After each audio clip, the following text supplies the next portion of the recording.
5. janúar. Vertu fús til að breyta. Gefðu þér tíma til að vera hljóður og horfðu heiðarlega á sjálfan þig. Ert þú góður með þig og sjálfumglaður?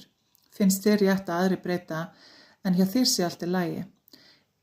Ef það er viðhorf þitt er tími til komin að þú takir raunverulegt stökk, kúvendir hugsun þinni, reyndar öllu í þínu lífi.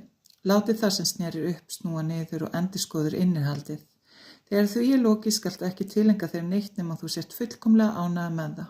Það sé af hinu æðsta og þú hafið þörf fyrir það. Því minna sem þú hefur því betra. Þá hefur þú rými til að taka á móti hinu nýja. Þegar þér finnst þú ekki hafa neitt og sérstaklega algjörlega tómur, get ég stigið inn. Vertu ekki þjakaður þegar þér finnst þú sviptur öllu, kallaðu á mig og ég mun gefa þér Guðs ríki. Þeim mannverur sem leita eftir hjálp minni og handleiðslu í sannri auðmýkt og kærleika synja ég ekki um neitt.